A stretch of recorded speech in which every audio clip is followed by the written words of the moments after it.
السلام علیکم ورحمۃ اللہ تعالی وبرکاتہ۔ حضرت مسلم بن عقیل رضی اللہ تعالی عنہ کو یہ اطمینان ہو گیا کہ حضرت حسین رضی اللہ تعالی عنہ تشریف لائے تو بے شک پورا عراق ان کی بیعت میں آ جائے گا۔ حجاز کے لوگ ان کے پہلے ہی تابع اور دل دادا ہیں، اس لیے ملت اسلام کے سر سے بآسانی یزید کی مصیبت ٹل جائے گی اور ایک صحیح معیاری خلافت قائم ہو جائے گی۔ انہوں نے ہدایت کے موافق حضرت حسین رضی اللہ تعالی عنہ کو کوفہ آنے کی دعوت دے دی، مگر یہ خط لکھنے کے بعد بحکم قضاء قدر اس طرف حالات بدلنا شروع ہو گئے۔ یزید کی طرف سے نعمان بن بشیر کوفہ کے حاکم تھے، ان کو جب یہ اطلاع ملی کہ مسلم بن عقیل حضرت حسین کے لیے بیعت خلافت لے رہے ہیں، لوگوں کو جمع کر کے ایک خطبہ دیا جس میں کہا کہ ہم کسی سے لڑنے کے لیے تیار نہیں اور نہ محض شبہ یا تہمت پر کسی کو پکڑتے ہیں، لیکن اگر تم نے سرکشی اختیار کی اور اپنے امام یزید کی بیعت توڑ دی تو قسم ہے اس ذات کی جس کے سوا کوئی معبود نہیں کہ میں تلوار سے تم لوگوں کو سیدھا کر دوں گا جب تک تلوار کا دستہ میرے ہاتھ میں قائم رہے گا۔ عبداللہ بن مسلم بن سعید حضرمی جو بنی امیہ کا حلیف تھا، یہ خطبہ سن کر کھڑا ہوا اور بولا کہ جو حالات آپ کے سامنے ہیں ان کی اصلاح بغیر تشدد کے نہیں ہو سکتی، اور جو رائے آپ نے اختیار کی ہے یہ کمزور اور بزدلوں کی رائے ہے۔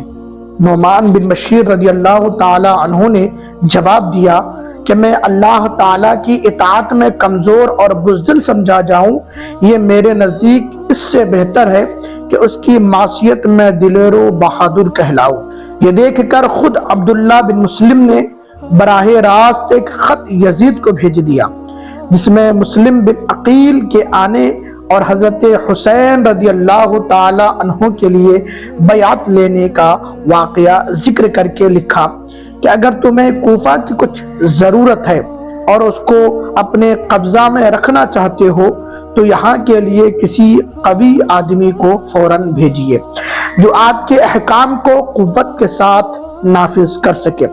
موجودہ حاکم نعمان بن بشیر یا تو کمزور ہیں یا قصداً کمزوری کا معاملہ کر رہے ہیں۔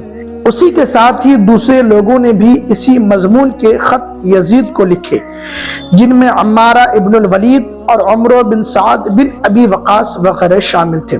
یزید کے پاس یہ خطوط پہنچے تو اپنے والد حضرت معاویہ رضی اللہ تعالی عنہ کے مشیر خاص سرجون کو بلا کر مشورہ کیا کہ کوفہ کی حکومت کس کو سپرد کرے۔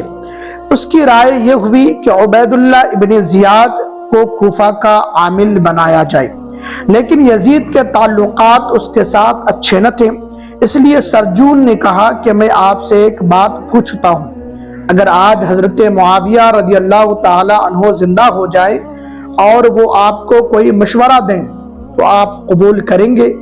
یزید نے کہا بے شک۔ اس وقت سرجون نے حضرت امیر معاویہ رضی اللہ تعالی عنہ کا ایک فرمان نکالا جس میں کوفہ کی عمارت پر عبید اللہ بن زیاد کو مقرر کیا گیا تھا۔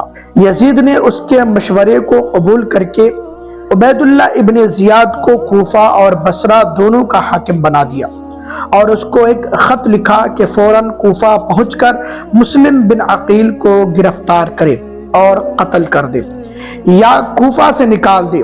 ابن زیاد کو یہ خط ملا تو فوراً کوفہ جانے کا عزم کر لیا۔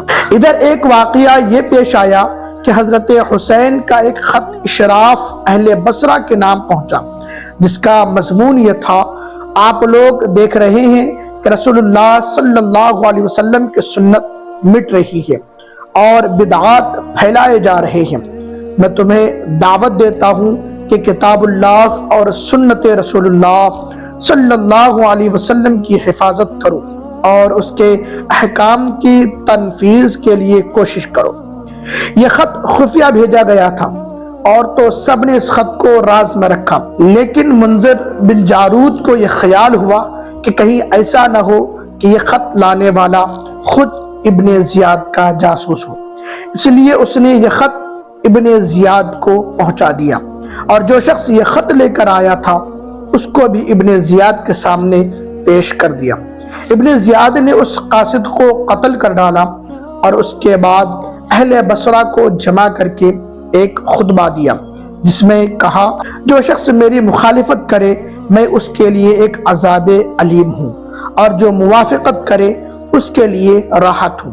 مجھے امیر المؤمنین نے کوفہ جانے کا حکم دیا، میں صبح وہاں جا رہا ہوں اور اپنے بھائی عثمان بن یزید کو بصرہ میں اپنا قائم مقام بناتا ہوں۔ میں تمہیں متنبہ کر دینا چاہتا ہوں کہ اس کے حکم کی مخالفت کا دھیان کبھی دل میں نہ لانا، اور اگر مجھے کسی شخص کے متعلق خلاف کی خبر ملی تو میں اس کو بھی قتل کر دوں گا، اور اس کے ولی کو بھی اور اس کے خاندان کے عریف لیڈر کو بھی۔ تم مجھے جانتے ہو کہ میں ابن زیاد ہوں۔ اس کے بعد ابن زیاد اپنے ساتھ مسلم بن عمر باہلی اور شریک بن عور کو ساتھ لے کر کوفہ کی طرف روانہ ہو گیا۔ کوفہ کے لوگ پہلے سے حضرت حسین رضی اللہ تعالی عنہ کی آمد کے منتظر تھے، اور ان میں بہت سے لوگ حضرت حسین رضی اللہ تعالی عنہ کو پہچانتے بھی نہ تھے۔ جب ابن زیاد کوفہ میں پہنچا تو ان لوگوں نے سمجھا کہ یہی حسین ہے۔ وہ جس مجلس سے گزرتا سب یہ کہہ کر اس کا استقبال کرتے تھے کہ مرحبا بکا یا ابن رسول اللہ۔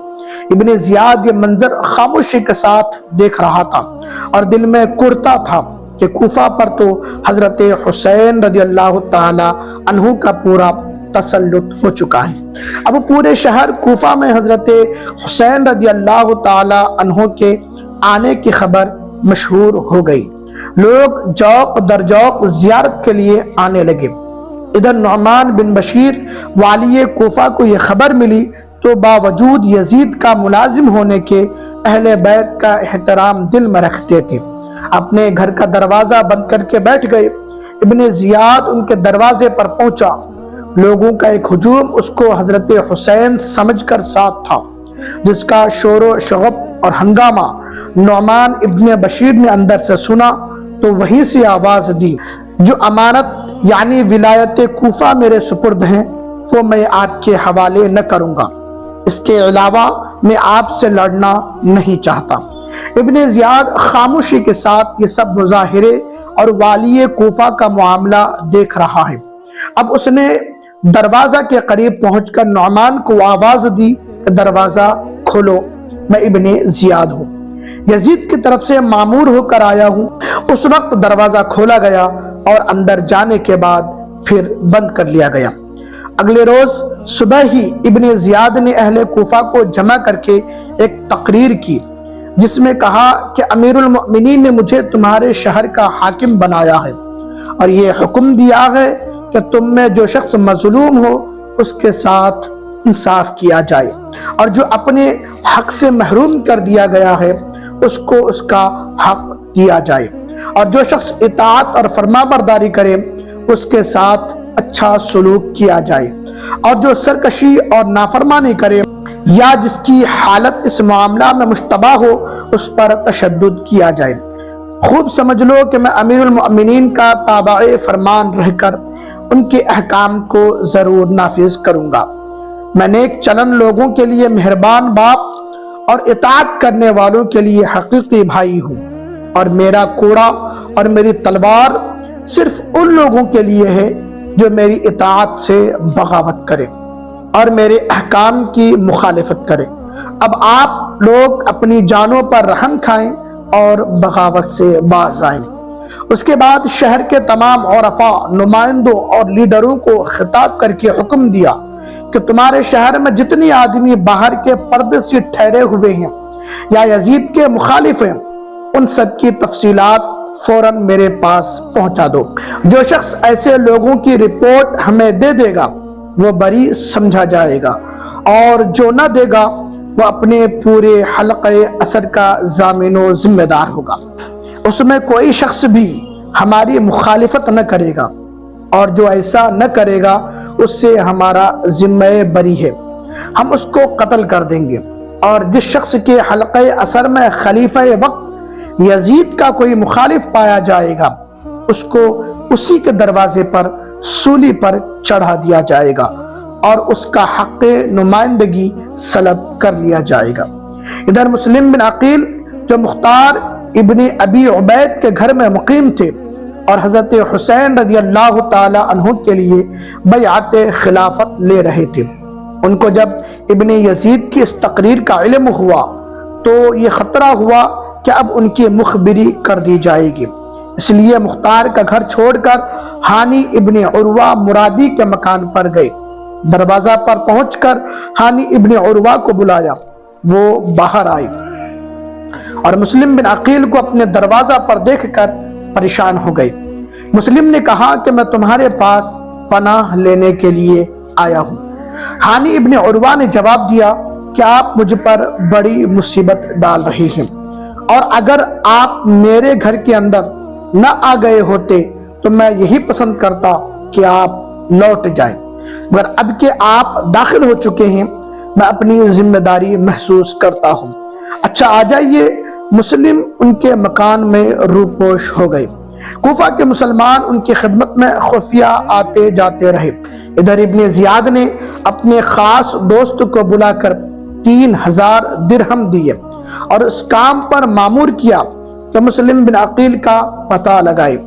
یہ شخص مسجد میں مسلم بن اوسجہ اسدی کے پاس پہنچا، جن کے متعلق کچھ لوگوں سے سنا تھا کہ وہ مسلم ابن عقیل رضی اللہ تعالی عنہ کے رازدار ہیں۔ وہ جب نماز سے فارغ ہوئے تو اس شخص نے الہدہ لے جا کر ان سے کہا کہ میں شام کا باشندہ ہوں، اللہ تعالیٰ نے مجھ پر انعام فرمایا ہے کہ مجھے اہل بیت نبی کریم صلی اللہ تعالی علیہ وسلم کی محبت عطا فرمائی۔ یہ 3000 درہم میں اس لیے لایا ہوں کہ اس شخص کے سپرد کر دوں جو حضرت حسین کے لیے بیعت لے رہا ہے۔ مجھے لوگوں سے یہ پتہ چلا ہے کہ آپ کو اس شخص کا علم ہے، اس لیے یہ روپیہ آپ مجھ سے لے لیں اور مجھے وہاں پہنچا دیں تاکہ میں بھی ان کے ہاتھ پر بیعت کر لوں، اور اگر آپ چاہیں تو مجھ سے آپ ہی ان کے لیے بیعت لے لیجئے۔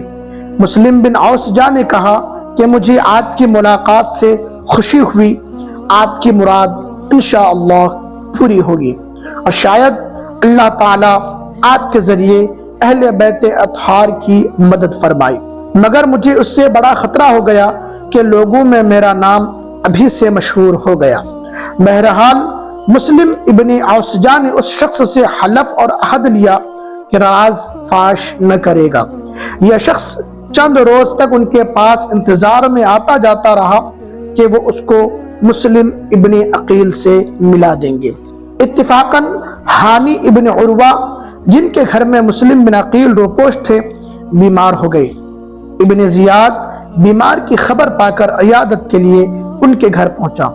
اس وقت عمارہ بن عبد سلولہ نے ان سے کہا کہ یہ موقع غنیمت ہے، اس وقت دشمن ابن زیاد تمہارے قابو میں ہے، قتل کرا دو۔ ہانی ابن عروہ نے کہا کہ شرافت کے خلاف ہے کہ اس کو اپنے گھر میں قتل کروں، یہ موقع نکل گیا۔ مگر اتفاقاً ایسا ہی ایک اور موقع پیش آیا کہ شریک ابن آور جو کہ ابن زیاد کے ساتھ کوفہ میں آیا تھا، مگر اہل بیت سے محبت رکھنے کے سبب ابن زیاد سے جدا ہو کر ہانی ابن عروہ کا مہمان اور ہمراز ہو گیا تھا۔ یہ بیمار پڑا تو پھر ابن زیاد نے خبر بھیجی کہ آج شام کو میں شریک ابن آور کی عیادت کے لیے آؤں گا۔ شریک ابن آور نے بھی اس موقع کو غنیمت جان کر مسلم ابن عقیل رضی اللہ تعالی عنہ سے کہا یہ فاجر آج شام کو میری عیادت کے لیے آنے والا ہے، جب یہ آ کر بیٹھے تو آپ ایک بارگی اس پر حملہ کر کے قتل کر دیں، پھر آپ مطمئن ہو کر قصر عمارت میں بیٹھے، اگر میں تندرست ہو گیا تو بصرہ پہنچ کر وہاں کا انتظام میں آپ کے حق میں درست کر دوں گا۔ شام ہوئی اور ابن زیاد کے آنے کا وقت ہوا تو مسلم بن عقیل اندر جانے لگے۔ اس وقت شریک نے ان سے کہا کہ آج موقع کو ہاتھ سے جانے نہ دینا، جب وہ بیٹھ جائے تو فوراً قتل کر دینا۔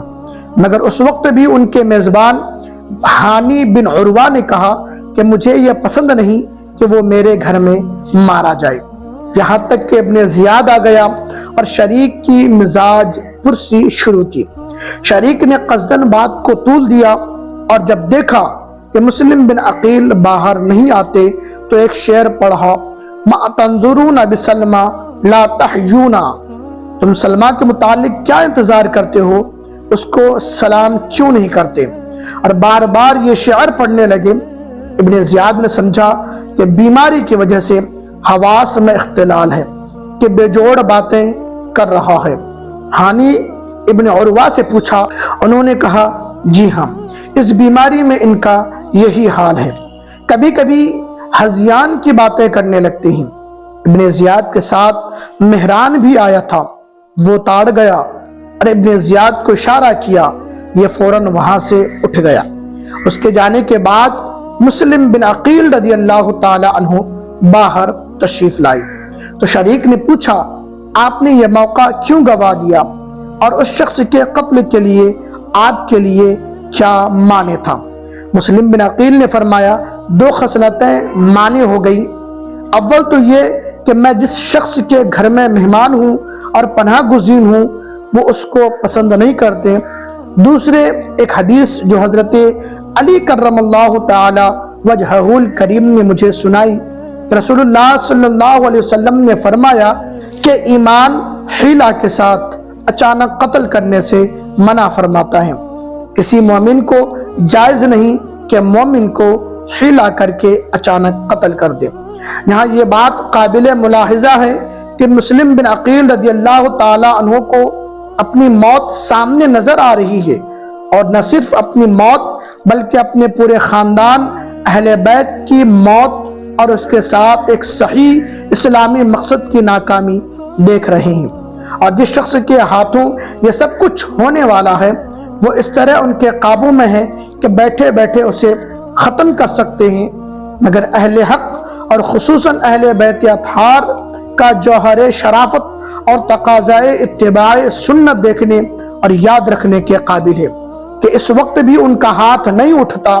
یہی اہل حق کی علامت ہے کہ وہ اپنی جان، ہر حرکت و سکون اور ہر قدم پر سب سے پہلے یہ دیکھتے ہیں کہ اللہ تعالیٰ اور اس کے رسول صلی اللہ علیہ وسلم کے نزدیک ہمارا یہ قدم صحیح ہے یا نہیں، اور اگر کتاب و سنت سے یا تقاضائے شرافت سے ان کی اجازت نظر نہیں آتی تو اپنا سب کچھ قربان کرنے اور مقصد کو نظر انداز کرنے کے لیے تیار ہو جاتے ہیں۔ اس کے بعد شریک تو اسی بیماری میں 3 روز کے بعد انتقال کر گئے۔ اب جس شخص کو ابن زیاد نے 3000 درہم دے کر مسلم بن عقیل رضی اللہ تعالی عنہ کے پیچھے لگایا تھا اور وہ مسلم بن اوسجہ کے پاس برابر آمد و رفت رکھتا تھا، بالآخر ایک روز مسلم بن اوسجہ نے اس کو مسلم بن عقیل رضی اللہ تعالی عنہ سے ملا دیا۔ اس نے جا کر مسلم بن عقیل رضی اللہ تعالی عنہ کی ہاتھ پر حضرت حسین رضی اللہ تعالی عنہ کے لیے بیعت کی اور 3000 درہم ان کو دے دیے، اور اب روزانہ ان کے پاس آنے جانے لگا، اور اس راستہ مسلم بن عقیل کی ہر نقل و حرکت اور تمام راز ابن زیاد کے پاس پہنچانے لگا۔ اب جبکہ ابن زیاد پر پوری طرح راز فاش ہو گیا اور معلوم ہو گیا کہ ہانی بن عروہ نے مسلم کو پناہ دے رکھی ہے تو اس کو ہانی کی فکر ہوئی۔ لوگوں سے کہا کہ یہ کیا بات ہے کہ بہت دنوں سے ہانی بن عروہ ہم سے نہیں ملے۔ لوگوں نے بیماری کا عذر بتایا، مگر اس کو تو گھر کے بھیدی نے سب کچھ بتا رکھا تھا۔ اس نے کہا نہیں، ایسا نہیں ہے، وہ مرض سے اچھے ہو چکے ہیں، گھر کے دروازہ پر پہرا کے لیے بیٹھے رہتے ہیں، آپ لوگ جاؤ اور اس کو سمجھاؤ کہ وہ اپنی ذمہ داریوں کو سمجھیں اور ہمارے پاس آئے۔ یہ لوگ ہانی کے پاس پہنچے، حالات کی نزاکت بتلا کر کہا کہ آپ ہمارے ساتھ چلیے۔ ہانی نے اپنے آپ کو مجبور پایا، ان کے ساتھ چلنے کے لیے سوار ہو گئے۔ جب قصر عمارت کے قریب پہنچے تو ان کو احساس ہوا کہ آج میرے لیے خیر نہیں ہے۔ آنے والوں میں ان کے عزیز حسان بن اسما بھی تھے۔ ان سے کہا کہ مجھے اپنے بارے میں خطرہ ہے۔ حسان نے جواب دیا کہ آپ بالکل فکر نہ کریں، میں تو کوئی خطرہ محسوس نہیں کرتا۔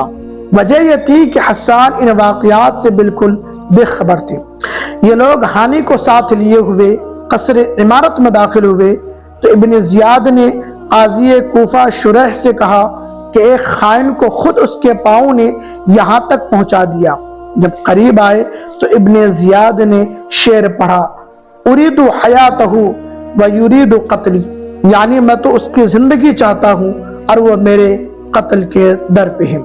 ہانی نے کہا یہ کیا بات ہے؟ ابن زیاد نے کہا کہ کیا آپ یہ جانتے ہیں کہ ہم ان سازشوں سے بے خبر ہیں جو امیر المؤمنین کے خلاف آپ کے گھر میں ہو رہی ہے؟ آپ نے مسلم بن عقیل رضی اللہ تعالی عنہ کو اپنے گھر میں ٹھہرایا ہوا ہے اور اس کے واسطے اسلحہ اور رضاکار جمع کر رہی ہے۔ ہانی نے انکار کیا اور گفتگو طویل ہوئی تو ابن زیاد نے اس اپنے جاسوس کو سامنے کر دیا جس کے ذریعے خبریں پہنچی تھی۔ یہ ماجرا دیکھ کر ایک دفعہ تو ہانی ہکا بکا رہ گئے، مگر پھر ذرا سنبھل کر بولے، میری بات سنیے اور اس کو سچ مانیے، میں واللہ آپ سے جھوٹ نہ بولوں گا۔ واقعہ یہ ہے کہ بخدا نہ میں نے مسلم بن عقیل کو بلایا اور نہ مجھے ان کے معاملہ کی کوئی خبر تھی۔ اچانک ان کو اپنے دروازے پر بیٹھا ہوا دیکھا اور مجھ سے میرے گھر مہمان ہونے کے لیے کہا۔ مجھے ان کی بات رد کرنے سے حیا مانے ہوئی اور اس کی وجہ سے مجھ پر بہت سی ذمہ داریاں عائد ہو گئی۔ میں نے مجبور ہو کر اپنے گھر میں داخل کیا اور مہمان بنا لیا، اور اگر اب آپ مجھ پر اطمینان کریں تو میں اپنے گھر جاؤں اور ان کو اپنے گھر سے نکال دو اور آپ کے پاس آ جاؤں۔ ابن زیاد نے کہا، خدا کی قسم آپ مجھ سے اس وقت تک جدا نہیں ہو سکتے جب تک مسلم بن عقیل رضی اللہ تعالی عنہ کو میرے سپرد نہ کر دیں۔ ہانی نے کہا، میں ہرگز ایسا نہیں کر سکتا کہ میں اپنے مہمان کو تمہارے سپرد کر دوں اور تم اسے قتل کر دو۔ حاضر مجلس مسلم بن عمر باہلی نے ابن زیاد سے کہا کہ مجھے اجازت دیجئے، میں انہیں سمجھاتا ہوں۔ الہدا لے گئے اور کہا، کیوں اپنے آپ کو ہلاک کرتے ہو؟ مسلم کو ان کے سپرد کر دو، یہ لوگ سب آپس میں بھائی بھائی ہیں، ایک دوسرے سے نمٹ لیں گے، قتل نہ کریں گے اور نہ کوئی نقصان پہنچائیں گے۔ اس معاملہ میں نہ آپ کی کوئی رسوائی ہے نہ آپ۔ ہانی نے کہا، اس سے زیادہ کیا رسوائی ہو سکتی ہے کہ میں اپنے مہمان کو اس کے دشمن کے حوالے کر دوں؟ بخدا اگر میرا یار و مددگار بھی نہ ہوتا اور میں تنہا ہوتا، جب بھی میں اپنے مہمان کو اپنی زندگی میں اس کے سپرد نہ کرتا۔